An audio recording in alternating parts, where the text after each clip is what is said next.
Kubanjwe umoya ngempilo yomshayeli wetekisi kwabiyela obuka empangeni ongeniswe egunjini labagula kakhulu emva kokusinda ngokulambisa edutshulwe emgwaqweni u-R34 ngomgqibelo. Emva kwalokho kwashiswa itekisi.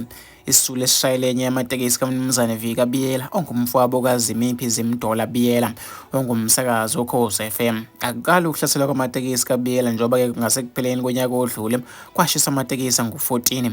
uBiyela uthe umshayeli wakhe wehleleke yilo mshophi eqeda ukwehlisa abantu abebeqasha itekisi ebahambisa emcimbini wokwethulwa komqulu we-ANC wezethembiso zomthetho obuseMoses Mabhida Stadium eThekwini ngomgqibelo.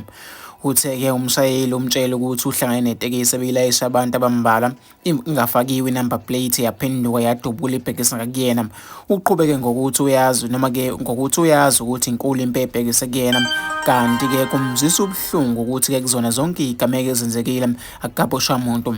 Amaphoyisa ngawanika-ke amagama abantu abagila yonke-ke le mkhuba yokucekela phansi izinto zami, kusho-ke uBiyela. Okhulumela amaphoyisa kwaZontalo uthekela ikholomo elinqobile egwala uthe amaphoyisa asempangeni aphenya-ke icala lokuzama ukubulala nelokucekela phansi kwempahla.